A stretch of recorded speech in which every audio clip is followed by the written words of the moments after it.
So I also want to thank Dr. Michael Stewart, who was the archaeologist who excavated at PlayWiki at Temple before me in the 1990s.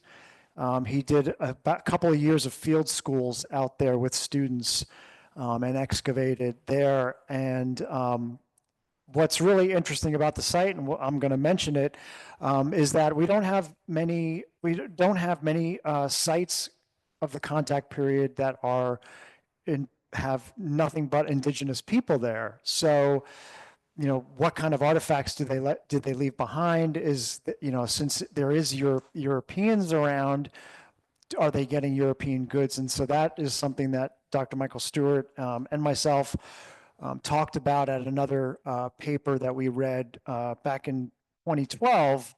And we incorporated a couple of other sites that I'm going to mention here. So, all right, let's see. And I'm going to put up two quotes, read them at your leisure. Basically, the quotes are by archaeologists talking about what should we look for, and what are these groups of indigenous Lenape people thinking about themselves when they've got all these Europeans around them and are being, you know, forced out of their homeland. So artifacts are material culture that allow us as archaeologists to determine the type of site we have and its potential for a period of occupation. We want to know, you know, how old this is. Artifact meaning does change depending on the context, and so do our interpretations as we go along through excavation. Historic artifacts, even those that may be used by indigenous people, are complex material that could constitute indigenous resistance to and residents in colonial worlds. So just like was mentioned about abolitionists, the Lenape at this time were resisting certain European aspects of them being forced out of their homeland. So Native American archaeological sites of the historic period can be used to address the tension and disparities that exist within historical records and receive perceptions of encounters between Lenape and Europeans. So when we look at the early historic record, we're reading what a European wrote, which is automatically going to be biased. Concerted contact with Europeans dates to the early 17th century, although initial contact was a little earlier in time. Aspects of traditional settlement patterns, lithic and ceramic technologies are evident in places well into the 18th century. European trade goods are integrated into native technologies and social relations. They're curated and they're recycled, finding their most visible archaeological expression in native burials. So mortuary features as a group contain more grave goods and goods of a more varied nature than mortuary offerings associated with interments of the 1,000 years predating contact. So European goods are found in large numbers and more often in burial contexts than they are on habitation sites or occupation sites that we see. As an archaeologist working in these times, I know that my research and work is conducted in a world that is structured by classist, racist, and sexist politics. And so I'm not going to be speaking for the Lenape, but for my interpretations of the archaeology in coordination with the historical and ethno-historic record. And I want to also make a thank you for the Delaware Tribe of Indians, the Delaware Nation, and the Stockbridge Munsee for allowing me to show grave goods in this presentation. So ultimately, when we talk about contact, what we're really saying is colonialism and everything that entails. We must realize that the contact period, and thus contact, is not brief, is not decisive, and is not one-sided confrontations. Applying agency to material culture, we begin to understand and see the role it plays in both hiding and revealing aspects of cultural change. So the native people are changing in some way, and possibly the Europeans as well. Additionally, when we emphasize documentary sources, there can be a subtle, if not conscious, promotion of the European side of the story of colonialism, rather than a view of native peoples doing things to maintain and redefine their identities.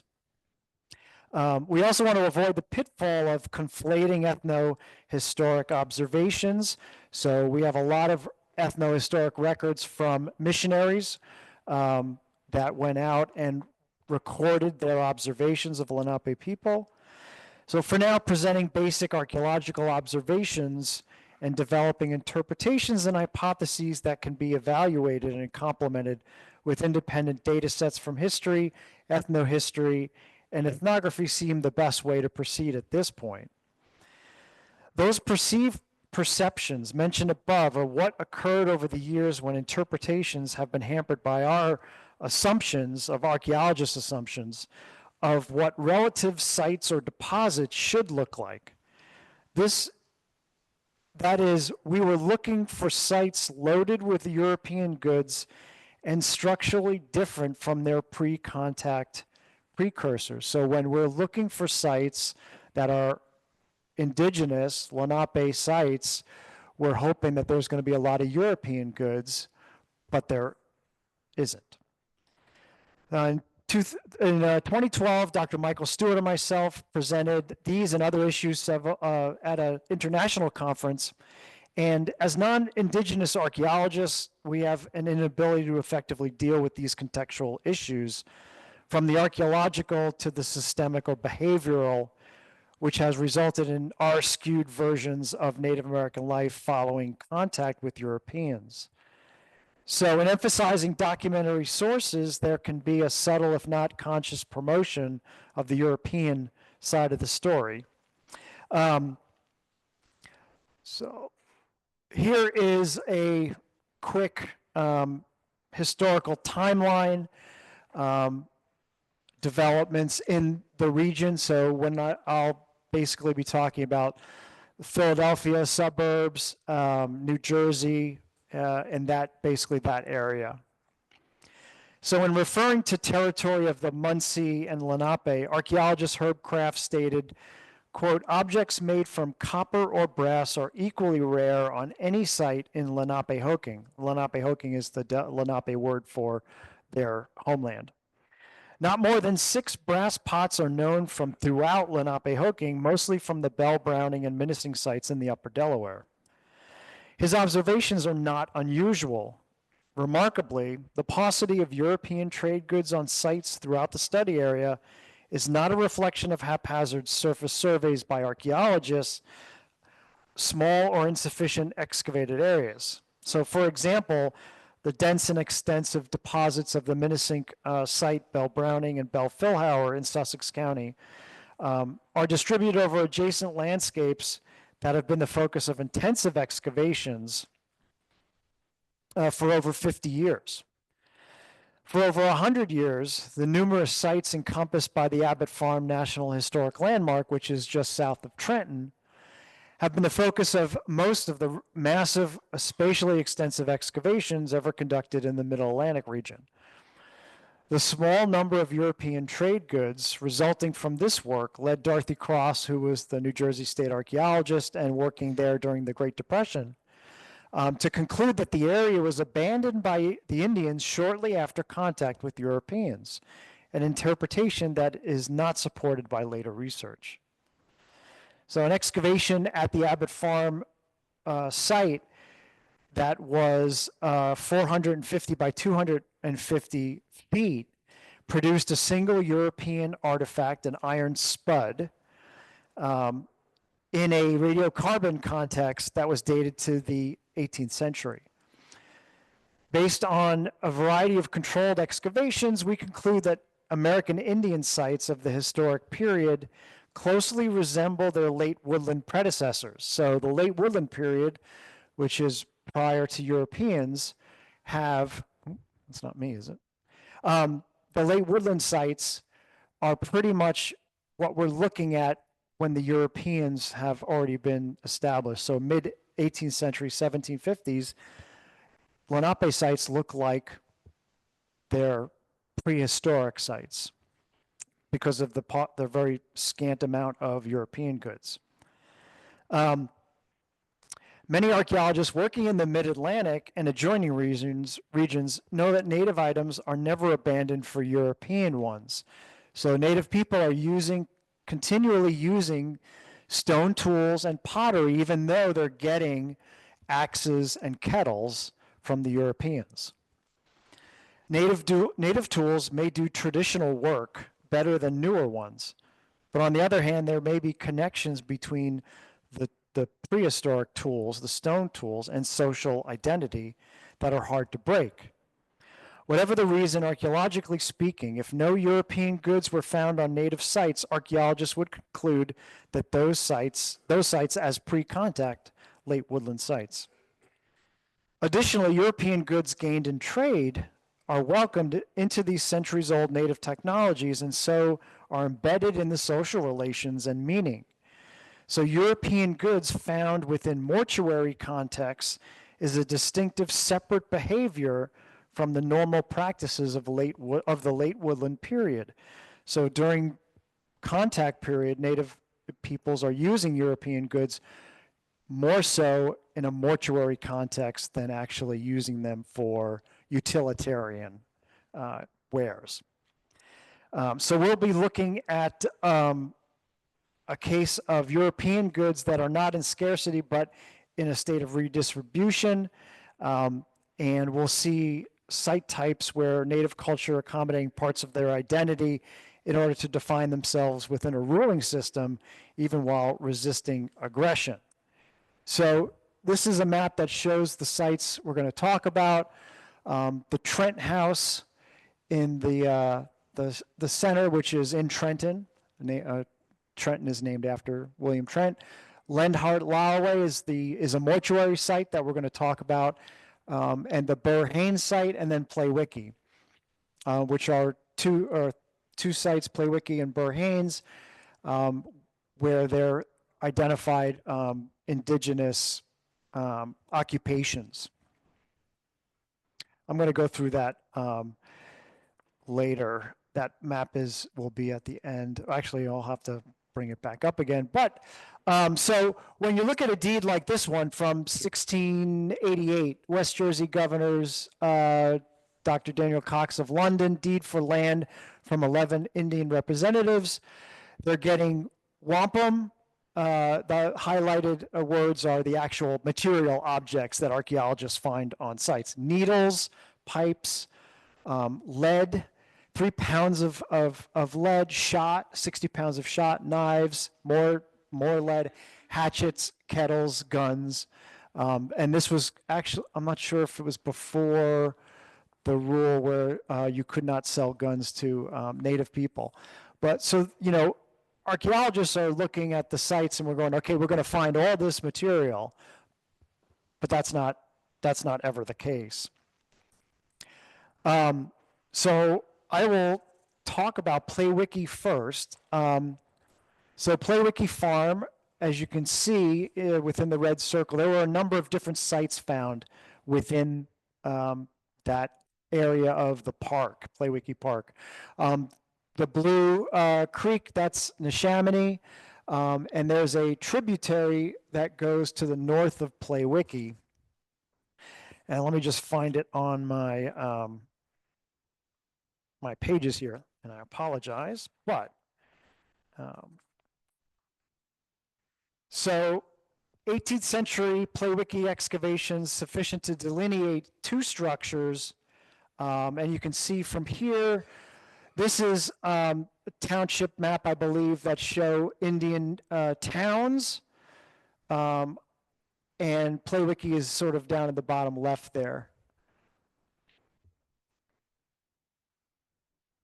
This is the Indian deed for Playwicki between Penn and the Indians in that town. And you can see 300 guilders of money, 20 kettles, 40 hoes, 20 guns, axes, bars of lead, 200 knives. You would think that we would find all of this material at sites all over, but we do not. Okay, so Michael Stewart was able to delineate two different structures, nearly 40 feet in diameter, and nearby features resulted in discovery of 3 artifacts of European manufacture.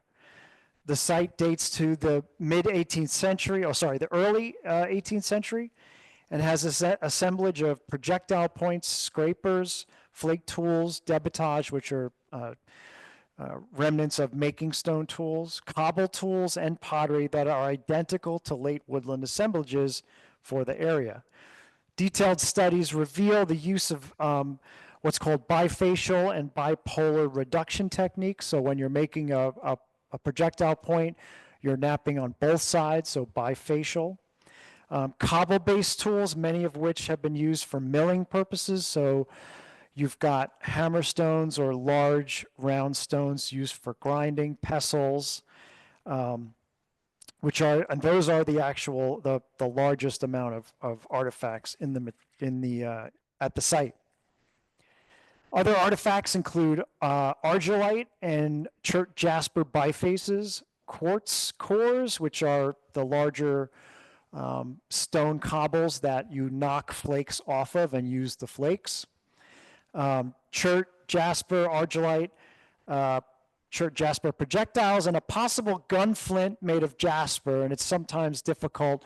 If the Lenape were making stone tools and they get a gun flint out of jasper or chert, they'll nap it again so it doesn't look like a gun flint that we're used to seeing. So that may be somewhat difficult to identify. In contrast to these early indigenous sites where there's little or no European sites, so this is a reconstruction of what the structure may have looked like: round posts with a sort of angled roof, and in between these posts, Dr. Stewart found a smaller post mold. So if you have ever built a fence or knocked down a fence because it's rotted in the ground, you'll see that the soil of that wood, when it rots, is going to be a different color than the regular soil that's next to it.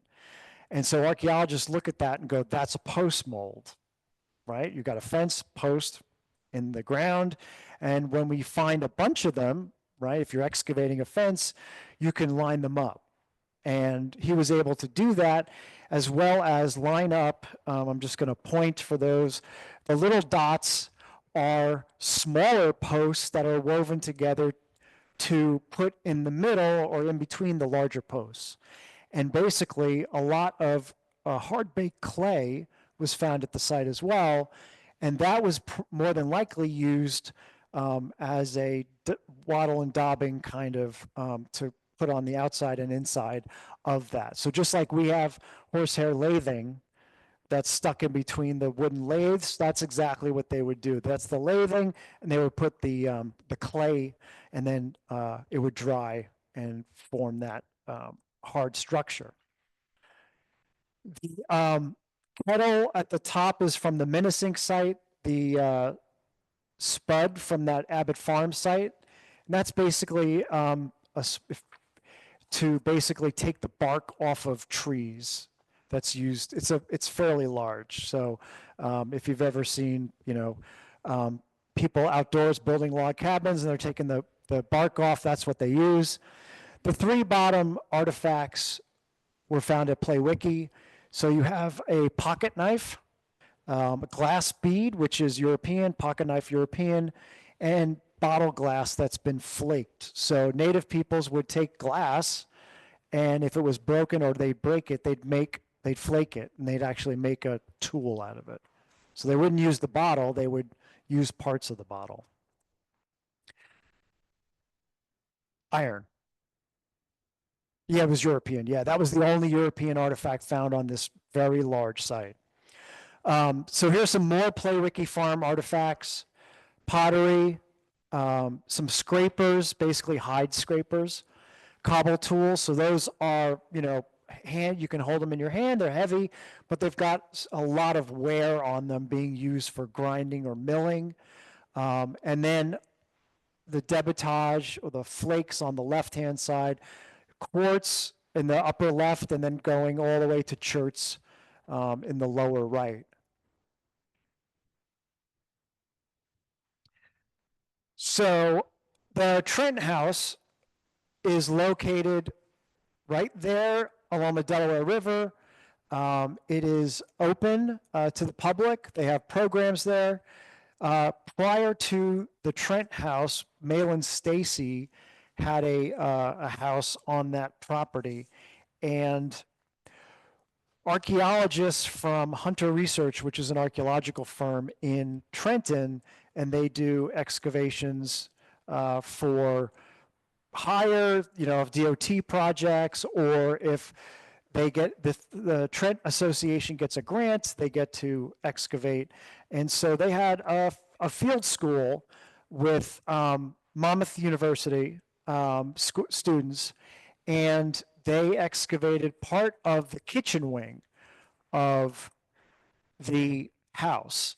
So the well is on the left, and that well is exposed now outside, but prior to this, during the 18th century, it was inside another building, the kitchen. So we're looking at the units that are in that L shape. That is the foundation for the kitchen wing, and we're going to be looking at the artifacts within this one unit. So when we archaeologists dig, we don't just put the shovel in and start digging. We dig with small garden trowels and go in levels. Sometimes it's a centimeter at a time. So as you can see from this profile of the units, the levels of soil, the level that's in orange or tan, whatever you want, is the context where there were pre-contact artifacts, as well as European artifacts. So what was found in the level was this piece of kettle that was cut and folded over, a number of pottery shards, and a smoking pipe made out of clay. So not made out of kaolin, which is European. This is made out of natural clay from the area. Also found in this context, number 28, were 114 items of pottery, flakes, and other pre-contact artifacts. So just like a PlayWiki, one or two European objects, but more indigenous artifacts. Now, we do know that William Trent had enslaved people working there, but we also know that from his will that he had a number of indigenous people working there as well. So whether they were enslaved or not, we don't know that.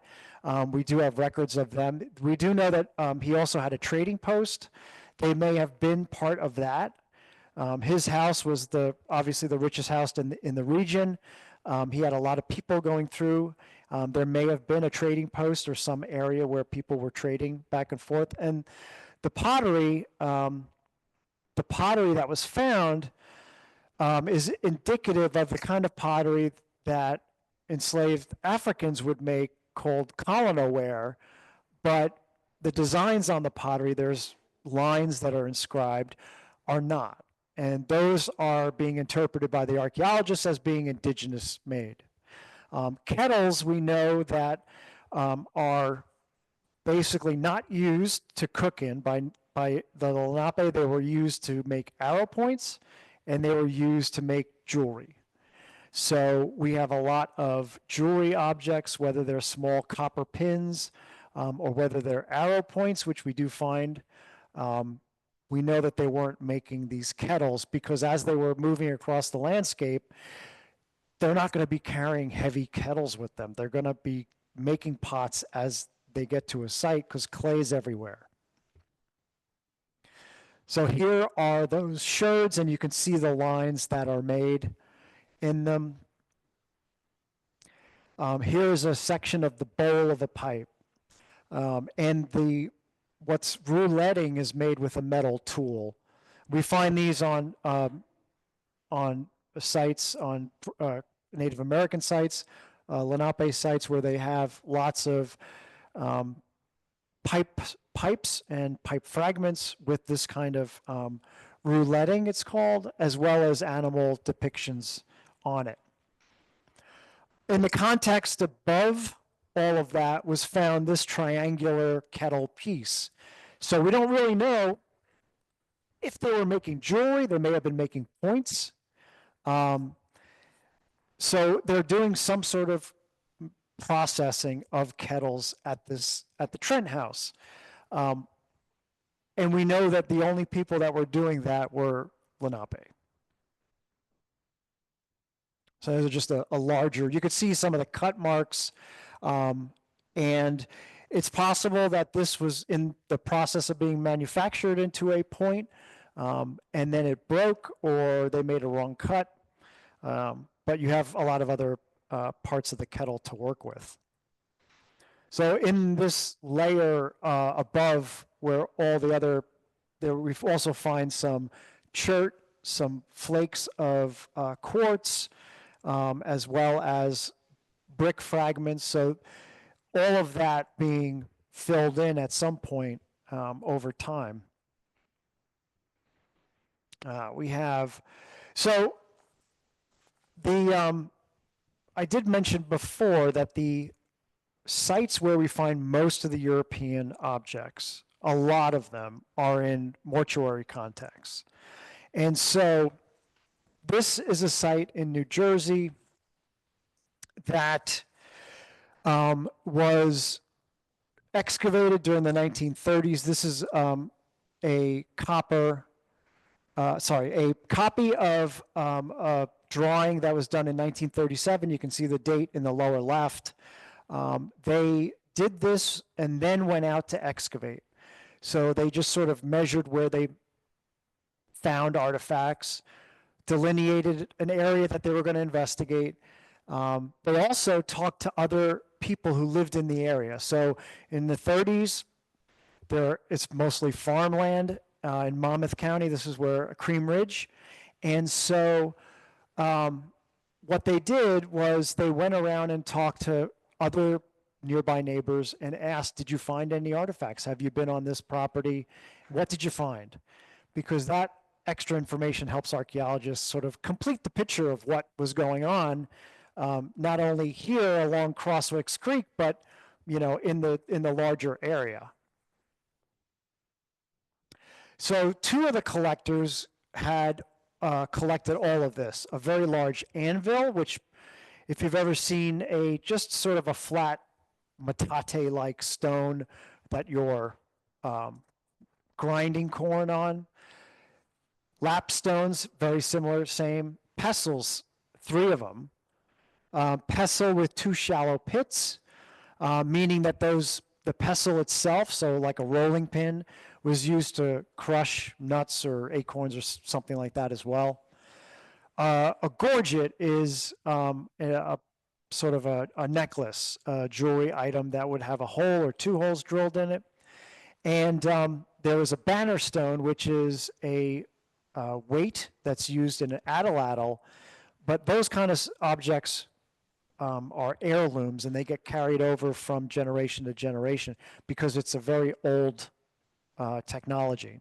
And then pottery, lots of pottery from that guy. The other guy collected argillite blades, net sinkers, knife blades, clay pipe fragment found with British coin and lead musket ball. So we have some. I'm not sure, I don't think there was a date on the coin itself. And pottery shards with deer bone. Now, what was interesting was when they excavated adjacent to the sort of habitation area was the cemetery.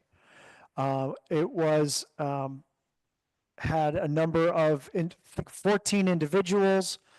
They were all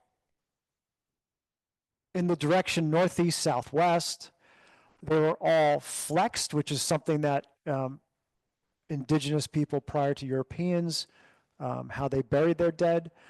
But two of these individuals that we're going to talk about were actually facing a different direction.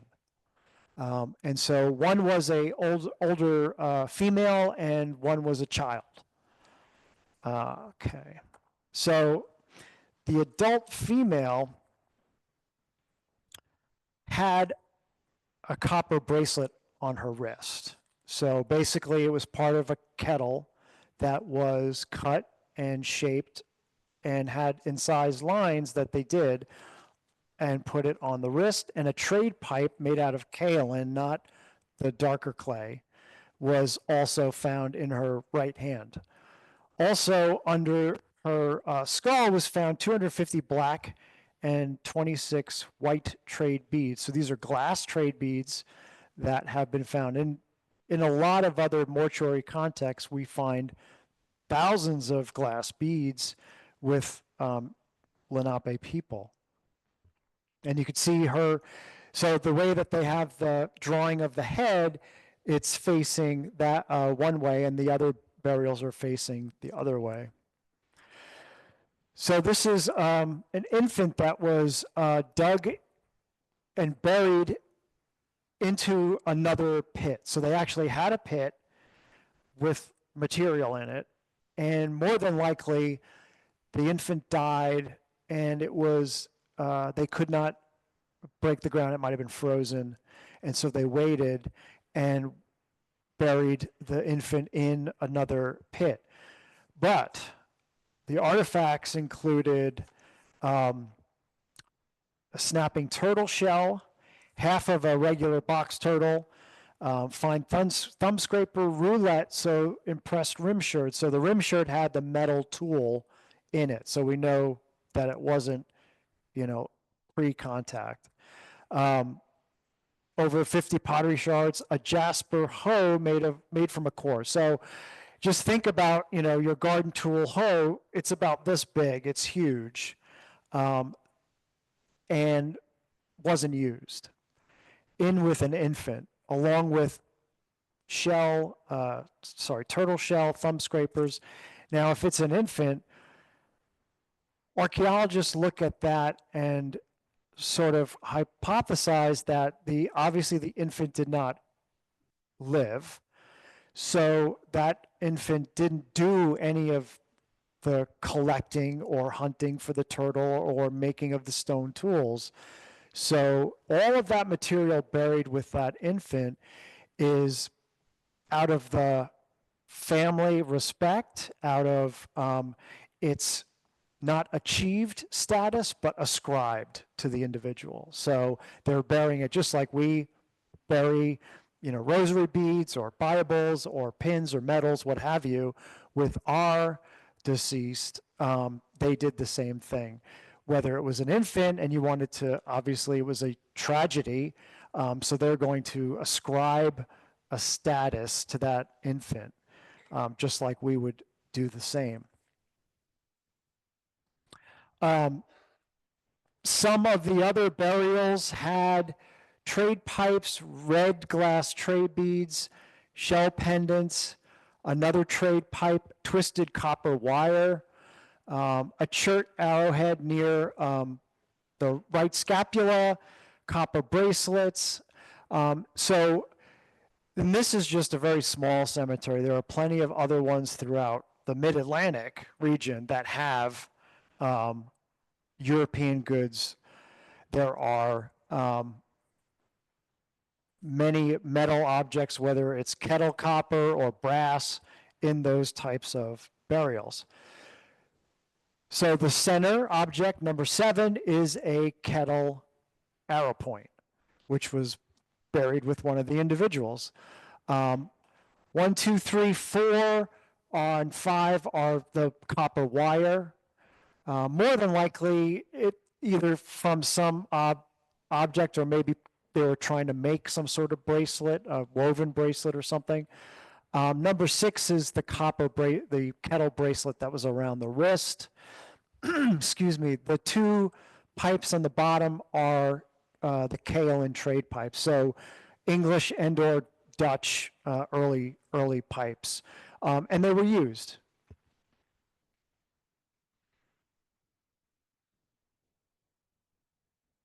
Yes, yes, they were as part of the WPA. They went to each homeowner, got permission to dig, and also for the artifacts as well. That's a very good observation, though. Now, what was very interesting, another aspect of the Lenape resisting and or conforming to European ways is when you look at the cemetery itself. Burials oriented northeast, southwest, historic artifacts as grave goods, and this occurs throughout Pennsylvania, the east, sort of the eastern edge along the Delaware River from Barryville, if you want, Shahola, all the way down to Delaware, Wilmington. Prehistoric artifacts are also included, so there's a mixture of both. They're retaining artifacts that they have some identity to or cultural attachment as well. And whether or not the female had these goods as part of a matrilineal, because we know that the Lenape or most Algonquian speaker groups were matrilineal. But very interesting to look at 2 different, and the Lenhart site cemeteries as being oriented very similarly. So one of the things I wanted to mention was, so we are obviously in north of Philadelphia a little bit. The Lenapehoking, which is New Jersey, a little bit of lower New York, Pennsylvania, probably up to the Susquehanna River. 1709, the Lenape are starting to be pushed out. We know that there were 2 reservations, 1750 to 1802, Brotherton, and then by 1750s, the French and Indian War, they're almost all gone out of New Jersey. They're into Playwicky, they're into the Schuylkill, Susquehanna area. Other groups have moved further west, and they'll meet up with other Delaware groups and other Shawnee groups and some Iroquois groups as well, and move into Canada and move into Ohio, and as they make their way down. So I am going to conclude with a couple thoughts, and then be more than happy to answer questions from the audience here as well as on Zoom. So the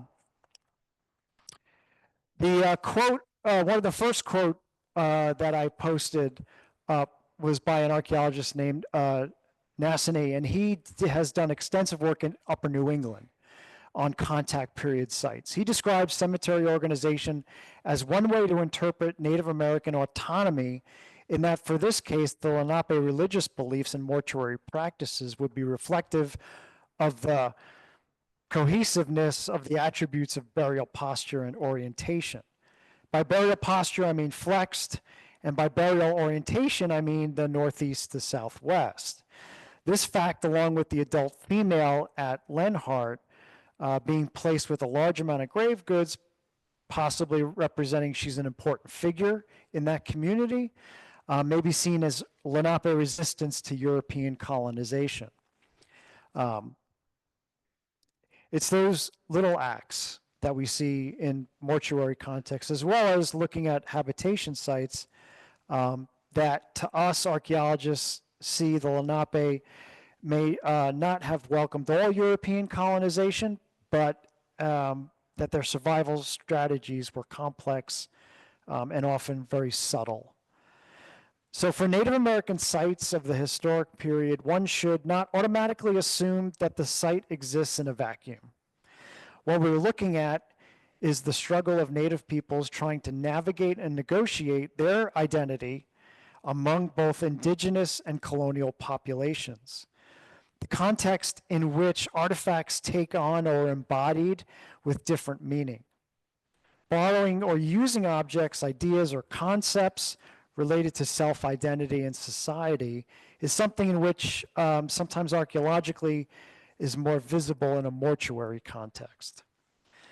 As far as my pages stick together, as far as cemetery goes, individual social strategies were variable, not homogeneous. Social actions were motivated by different perceptions of the nature of cultural encroachment and the appropriate means of rationalizing this changing worldview.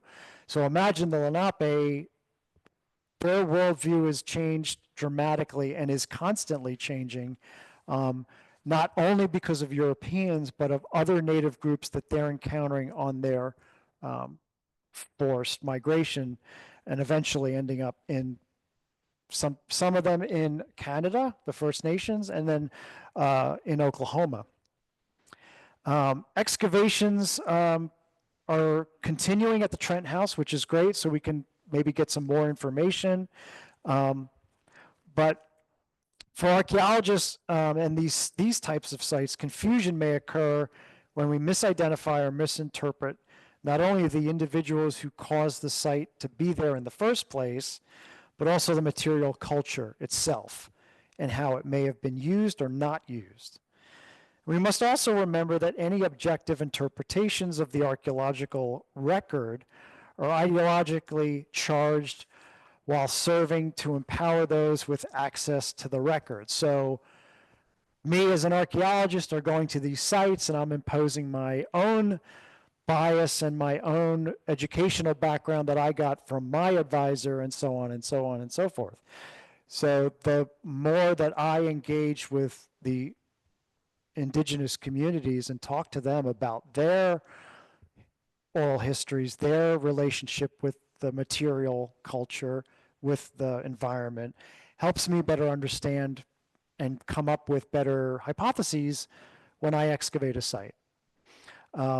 So bringing together multiple lines of evidence can be applied to questions brought out regarding change and continuity in the sacred and profane worlds of Native North Americans, because they have a much more deeper connection and understanding to the environment than we will ever have. American Indian culture in the region is resilient through the 17th and 18th centuries, but no single model, archaeological model, is going to accurately describe the contact and indigenous European experience, nor explain why things happened the way they did. We're just guessing. We should also not forget that the Delaware remain a collection of thriving, vibrant communities throughout the Eastern Woodlands, and that our research can have impacts beyond the scholarly realm. So the federally recognized tribes, the Stockbridge Munsee, the Delaware Nation, and the Delaware Tribe of Indians are coming back to their homeland, engaging in educational opportunities, as well as we are involved in repatriating ancestors and belongings like the ones you saw in the cemetery here. So again, thank you so much for allowing me to speak. And thank you to those that showed up here and those that on the Zoom.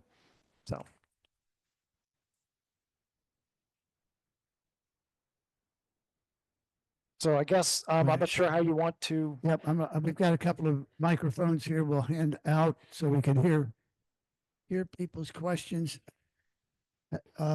Jack, do you have the chat? Well, you could ask a question as well. Just going out and yeah, It is. Okay. So the Delaware tribe folks have said that their tradition is that there may have been as many as like 20,000 Lenape in the area prior to European contact. And then over the course of the 17th century, diseases and whatnot, reduce their numbers drastically to maybe a few thousand. So is there any archaeological evidence of that large number of Lenape prior to European contact? So it estimates between 10 and 20,000. That's really not a lot of people for that whole area, right? So there are sites like, say, right at contact period, there's enough sites to have 10,000, 20,000 people. Yeah, it's not that many when you think about it. The archaeological evidence from what you're saying kind of supports that there were that could have been that many. Yeah, given, in combination with historical documents that we've, sort of taken at, face value. Right. So what a number of early ethnologists did was, take that kind of number and based on groups that are there. But yeah, I mean, the archaeological sites that have been identified throughout, the past 100 years, that's pretty much a good guesstimate. It's a guesstimate. Right. Yeah. But, some areas in the mid-Atlantic and New England, indigenous groups were impacted differently by diseases. So some, were more than others, like definitely in Massachusetts and Connecticut, Rhode Island, they suffered horribly from smallpox and other diseases as well. So, yeah. Go ahead. Yeah, thanks, Ed. Doctor, first of all, fascinating. I don't know anything about this subject, so it was really interesting. On the one chart that you had that showed like 3 or 4 levels, horizontal hits or whatever, and that one orange or tan stripe, I was going to ask you the depth, but then I noticed on a later slide, the Lenhart one, it had the depths of a lot of them, and it looked to me like it only went like 2 to 15 inches. And I'm thinking, God, when you guys dig, you have to dig like feet. Is that a normal range? Or? It really depends on where you are. So, the Lenhart site, which is in Cream Ridge, late woodlands, since it's more, fairly close or contact period, they're not going to dig very deep to bury. They're certainly not going 6 feet. So they're going like 1 foot, 1.5 feet.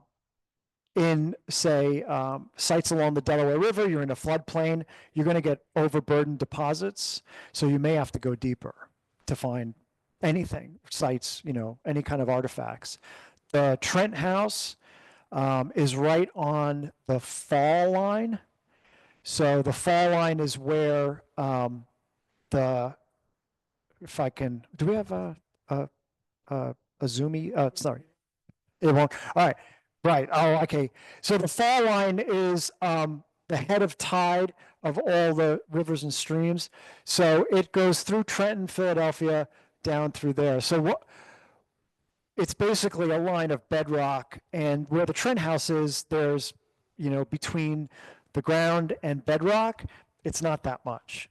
So when we dig in those levels, a lot of times we have to, scrape less than a millimeters, because the soil can change color, and that would indicate somebody dug something, somebody buried something, or something. We just have to be aware of the soil color change, because it may be a post mold, something like that. So that's why in those areas we're not going to find really deeply buried deposits. When I was young, I dug a site along the floodplain in the Upper Delaware Valley, Shahola, Pennsylvania, Barryville, New York, the bridge, we were down 20 feet. They had put a Z sheeting in a 10 by 10, and I had a full body harness with a retractable lifeline to go down and dig. That was crazy. What I was thinking that the way it worked normally. Thank you. Sometimes it does, sometimes it doesn't.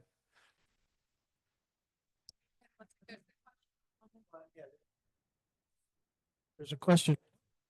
Oh. Well, what impact, this is from somebody in the chat on Zoom. What impact did the Beaver Wars seem to have had on all of this? On the, so, the Lenape, they sort of were middlemen between the Susquehannock and the Europeans in regard to the beaver trade. And once the Susquehannock said, we just want to go directly to the Europeans, we don't want middle people, that's when their role sort of died, and they were no longer seen as needed. And so they were more pushed out at that point. So they were not involved in the Beaver Wars. They were also at this time, the 1737 walking purchase really decimated them. So even as early as that, half the Lenape were gone out of that region. They were already moving out. By 1804, there was no Lenape left in New Jersey. I'm speaking from the federal tribe aspect. There may have been some that stayed. But we don't. Yes. No, we will not get into that. I have been threatened to be fired and blah, blah, blah, all that stuff. So anyway, but yeah, so there was a reason why the Lenape sided with the English during the French and Indian War, because of the walking purchase. So, question. My understanding is that Indians were buried facing the east, which most of yours were, what you found. Some were facing south or west. Yeah. Was that a sign of why? Do you think that was a sign of disrespect or? Oh, no. I think that's, according to their tradition, if they're facing east, it's because of the sun rising in the east, not necessarily, a Judeo-Christian kind of aspect. Well, the only two that weren't were the woman and the infant. So they were done differently for a reason, right? Could it be that, the woman was a respected elder in the community? They just did that, or they forgot to turn her? I don't know, right? So it's one of those guessing things. Based on the theoretical, archaeological, arguments that I've read and research and talked to other archaeologists about, what we look at is some kind of correlation with modern day indigenous people. Like, what can we correlate it to something like that? And it can only be some sort of significance of the individual, right? She's the only one buried with all of this material. And the infant as well. The infant could not do any of that stuff. So the inherent enormity of what the infant was buried with showed the amount of sort of respect and importance for that family, for that individual, because that infant didn't have they didn't do anything, right? So it didn't work to be something and then was buried with all of that. That would be achieved status. So it's just ascribed to the individual. So it could be as simple as that. right? But that's unfortunately, that's the beauty and or hinder of archaeology is, we're looking at these material things that someone left years ago and hoping that they're going to talk to us. And that's how we try and interpret by, going back. Regarding the infant, is there any possibility that was a sacrifice? No, there was no They did indication. not sacrifice. No, there was no indication of any trauma or anything like that. Did the Lenape, do you find No. sacrifice? Nope. No. One other question, maybe Fred can answer this. Playwicky Park, was that preserved as a park because they knew Indians were there? That I don't know. I'd have to look whether it was designated a park before. I think it was. And I think they were going to be doing some work. And that's why they called archaeologists to come in, because they wanted to make sure that if they had any bulldozers, that they weren't going to destroy an archaeological site.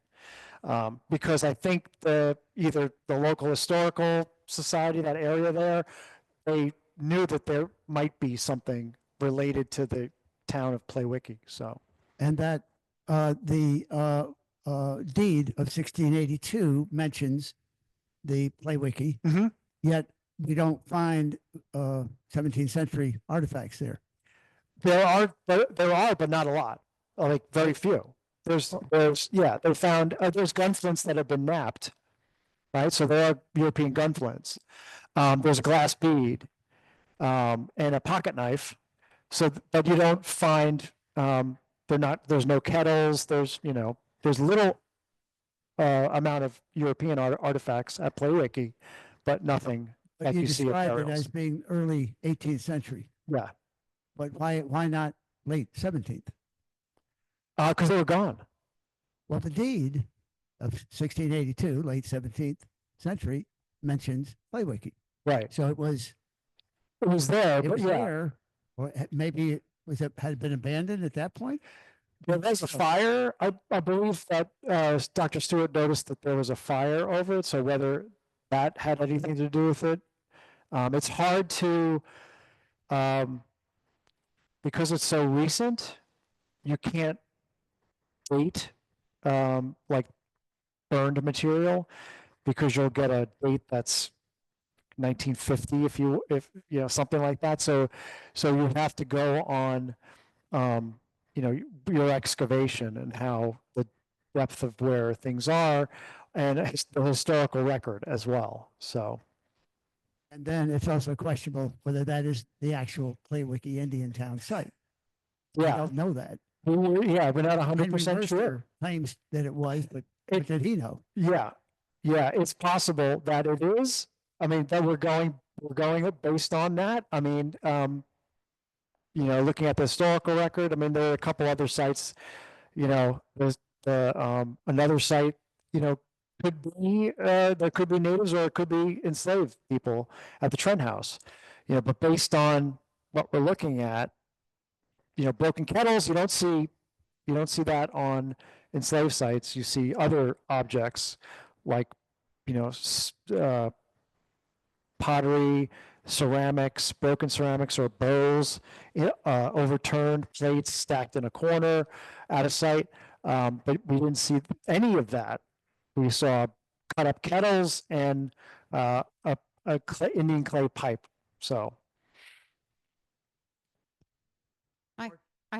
you have a question behind you, but I have a question first. I'm amazed when you talk about how shallow some of these things are, because once the indigenous peoples moved on, they moved on because how many Europeans were in the area. So you would think that just the Europeans would lose a lot of this stuff. How do you decide between what the indigenous people got a hold of from the Europeans and what the Europeans were just shedding when you're talking about some fairly shallow areas? yeah, it's very tricky. There is a number of ways to go about that. So I'll go back to this one. So the where it says 1, and then there's a line. I don't have a picture of the actual profile, but what you would see is a different, you'd see one color of soil, and then you'd see it change to a different color. So we're looking at different strata, which is basically just, leaves over years and churning and churning. So everything within, and everything within that layer one was deposited at one time. So everything within there is going to be the same time period, encapsulated. That's why when if you dig a hole and you put a bunch of stuff in, that's a pit and it's a time capsule. So the same thing here. We have aspects where you could see 29 into 28 and other things, and it's very difficult. And sometimes we don't get it right. There are artifacts that may, like with freeze and thaw, we know that artifacts move up and down, but how much, we don't know. So yeah, that's a very good question. It's difficult, and it takes a lot of time when we excavate to go through, especially if you're finding things, right? So you have to stop, you have to record where it is. Yeah, it's especially if you hit historic sites. That's why I don't like them, because you got walls and bricks and field stones, and you got to measure everything. So, oh yes. You said you don't find trade goods, except the majority of them are in the cemeteries Mhm. and in town sites. How do you know? I mean, what happened to all that stuff? Where did it go? All those hundreds of things. Did they trade them on, or they move them with them? Yeah, or they gave them to other people. A lot of other cemeteries, which I have not mentioned, have hundreds of thousands of beads, so they could have taken it with them all across. So there are, actually we can go back, I'll show you.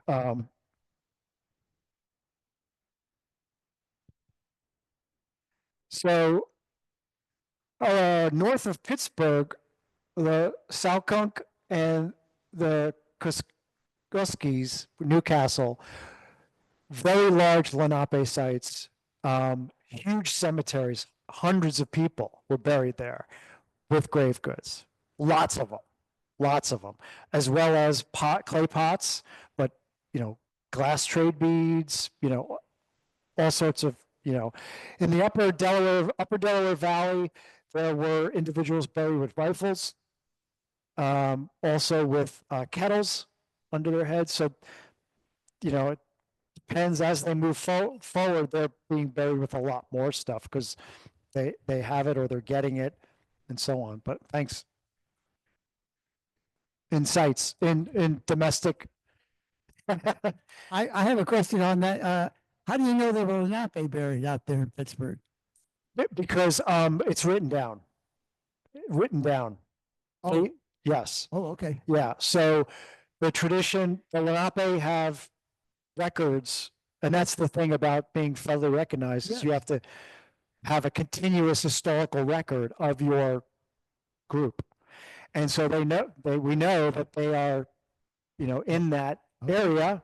Yep. And, there's evidence of the, wooden burial markers that they had.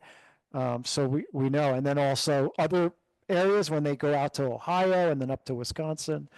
So, yeah.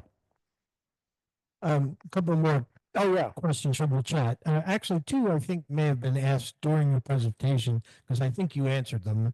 But one was, when did the Lenape leave Philadelphia, which I think you've already covered, and then where did they go, which I think you've already covered. So we don't need to. Yeah, the slide here shows the sites. It goes the territory, western locations. So before 1709, 1772, they're in the, the Lenape Hoking area, Ohio Valley, as they're moving forward, westward, the Paxtang, Sunbury, Shamokin, Kittatinning, around the Pittsburgh area. That's by 1820. And then after everybody's out by 1790, and they're in Pittsburgh area. And then there's by this, them. another question regarding repatriation Mhm. and rematriation, how does that negotiation work? Are some relatives returned to Lenape in Oklahoma, in Canada? Great question. So there is a federal law called the Native American Grave Protection and Repatriation Act that was passed by George W. Bush in 1990, and it's had amendments, and it's a congressional act, federal law, and recent change in 2024. So it says that any museum or institution of higher learning that receives federal funds or somehow gets federal funds, X, Y, and Z, long story, lots of definitions, must do an inventory of ancestors and belongings, funerary objects, and associated things, or even objects of cultural patrimony. So fetishes from the Southwest, burial shoes, things like that.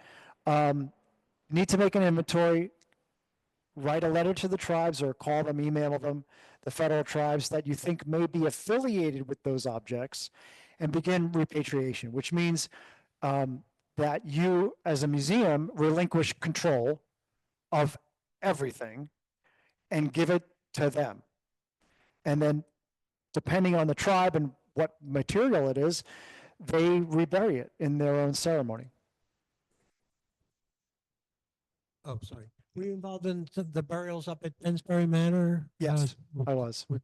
Doug Miller? Yep. Yeah. Right. Yeah. So yeah, the one that was done a couple years ago, the year after COVID, I believe. That was the New Jersey State Museum, the Field Museum of Chicago, and the Phillips Academy in Andover, Massachusetts, the Yale Peabody, the American Museum of Natural History, the Hearst Museum in California. So there was a lot of museums for one site. And that was the Abbott Farm that I mentioned. Do you ever do any DNA testing? And I wanted to proffer a theory. The lady and the baby were related, and that's why they're buried the other way. I agree with you. No, we have not done DNA, and that's one of the other things related to the federal law. So we are not allowed to do any destructive analysis, any kind of analysis, unless we present it to the tribes and they okay it. Some tribes in the US are fine with that. Some are not. You just have to ask, right? So, right, we would know. So like, the Kennewick man, as a for instance, the one in Washington, Oregon, wherever it was found. So in order to affiliate that with a modern tribe, even though a lot of archaeologists said you can't because it's so old, they did DNA on it. And it was related to the modern indigenous group from there. So, but they repatriated it. So, right. So. I have one last, maybe you have one after me.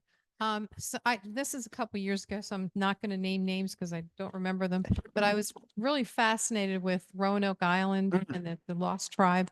And people had really started to do some very scholarly digging into what was going on and found traces.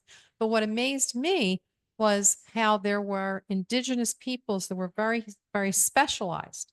So there was an up and down trade route that this one tribe of Indians was like, they were the traders. Now, I don't know whether they would have left much of their own behind, but they could really document where they went up and down and the different groups that traded with them. I wonder if Lenape getting stuff from Europeans, that may have been an excellent thing for them to trade with other Indians. Yeah. Yeah, they may have done that. Absolutely. Wouldn't necessarily leave much for them. Right. You wouldn't find anything on sites that they were on. It would be elsewhere at other sites, right?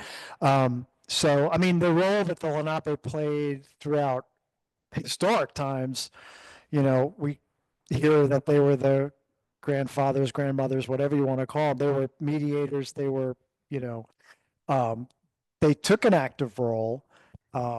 And it may be that, that's one of the reasons why we don't find much on their sites is they had no need for it.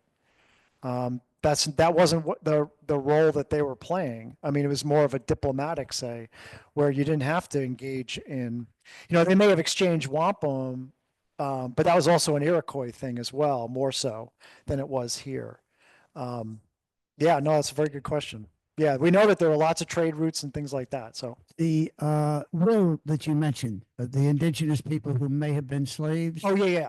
how was that worded? How were they identified? So, like most historic wills, there's an inventory. So the enslaved are inventoried next to the cattle, and under them are Indians. So Pretty they're much indicates what? Indicates slave or property. Oh yeah. So- They're listed as property next to cattle. And how many? Do you remember? Trent had 3 enslaved Africans, and then 2 Indians. Huh. It says Indians on It's- there. It it's- doesn't give their names, but it gives the names of the enslaved that were more than likely Trent gave him. But And we yeah. see that in other wills oh yeah, of that time, really. Oh, yeah. Okay. We see plenty of it with African slaves, but yeah. I've Now, not. they're not seen- right. I mean, it really depends on the type of person. Like William, if it was William Trent was a Philadelphia merchant, he had this huge house. He had mills. He also did stuff in Philadelphia, so he had connections and trading. So he was very wealthy. He had a huge kitchen that was attached to the main house, and so he had lots of. But also, it might have been a trading post, right? So you are going to have people coming from the interior of Pennsylvania out, and people going in and wanting material goods. So he had plenty of opportunity to have indigenous people and enslaved. Okay. That's Okay. it. Any more questions? Thank you, All right. Greg. Well, That's thank you wonderful. again. Thanks Thanks. a lot. Okay, we're gonna wrap it up here. Let me just get in front of Oh, it. yep. Do you want to say something, Maureen? Bob. Okay, and then next month, Bradley is going to be in December. He will be our speaker in December, speaking on the Battle of White Marsh. Almost on the day, 250th, almost, as well as Hope Lodge, which is in that area as well. So we'll wait for Bob Bradley to give us a talk on that on December, first Wednesday in December 3rd. Okay. See everybody then. Thanks for coming out. Take care. Bye-bye.